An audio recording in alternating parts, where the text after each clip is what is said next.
Welcome back to the Morning Blend. Our next guest this morning founded the Opioid Epidemic Awareness Campaign. He created a concise presentation covering the impacts of opioid addiction. He collaborated with Milwaukee Public Schools and last year met with the governor's policy advisors and designed an opioid safety lesson plan. And did I mention he is only 17 years old? It's wild. We are proud to welcome Neil Dogra to the Morning Blend. He is a junior at University School of Milwaukee. Good to have you here. Thanks for having me. Good morning to you. I mean, you are one impressive kid. I mean, we could run down all of the awards you've won, all the things you've done, the accolades. What got you interested in something like this, especially at such a young age, the opioid epidemic? Honestly, it was pure chance. So my dad refuses to listen to music while he drives. My dad does too. Really? He only listens to radio talks, and I get so mad at him for it.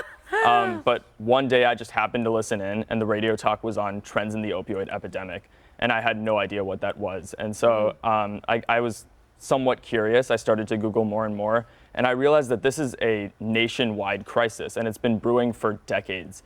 And honestly, I was shocked to learn that I've lived here my entire life, and I had no idea what was going on. And at that point, my biggest question was, how many other kids still have no idea what an opioid even is? Yeah. Amazing. What work then what did it lead you to do as a result of this learning?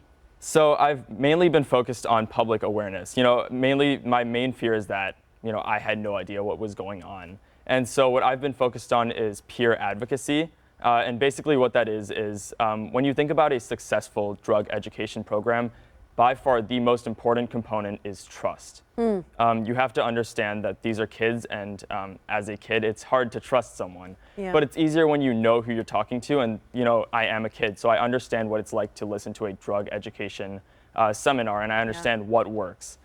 So peer advocacy has been the name of the game. I've been giving student-to-student presentations at Milwaukee Public Schools, and I try to give them a holistic idea and an honest idea of what's going on, from the science behind addiction all the way to the nationwide impacts of this crisis. I have so many questions for you, but I first want to talk about prevention, like you said, and why that's so important.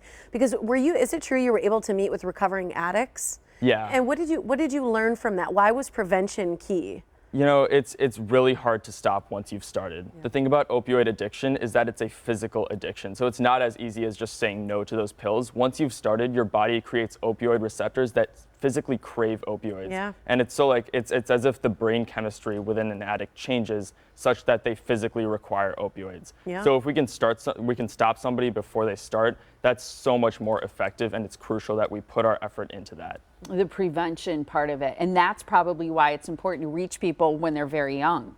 Exactly.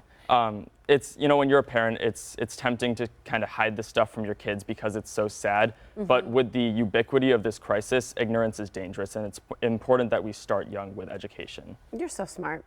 I want to ask, so when you said I wasn't really aware of what opioids were, is it that you didn't understand what certain pills were opioids? Because I wonder, in terms of being a kid, what you hear amongst peers and what you hear amongst other students. Like, did they know that a Percocet or a certain kind of pill was an opioid, or they just didn't understand what was an opioid? So I've grown up listening to a lot of drug education lessons, and I've heard of things like heroin or fentanyl. Yeah. But as a 12-year-old listening to that stuff, it's really easy to zone out and think I'm never going to encounter heroin or fentanyl. Right. What I failed to realize is that it's very likely that I encounter oxycodone or codeine, these legally prescribed painkillers, because following a sports accident, a motor vehicle accident, it's incredibly common to be prescribed legal opioids. And what we don't understand is that these legal opioids are nearly chemically identical to things like heroin and fentanyl. Right. It's such a great point. And I think of one experience that almost all kids have is having their wisdom teeth out. Yeah. And those drugs are prescribed for that too. So as parents, we need to be really mindful about what's being prescribed to our children. I think in trying things that are more frontline before we go to those heavier pain medications, which is such a great point. I wonder, as you're talking and you're young, do your peers accept what you're saying? Do they support it? Yeah. So one of the things that I think helps reach kids is that in the past 2 years, 3 of my favorite rappers have lost their lives to opioid overdoses, and that's tragic. but it's important to note what happened and why it happened. And so when a kid loses their favorite rapper to an opioid overdose, they're more likely to understand the danger and the devastation that comes with opioid addiction. No one is invincible. Thank you. Thank you so much for being here. We really appreciate it. Keep up the great work. Thank you. I totally Yeah, agree. you're an impressive kid.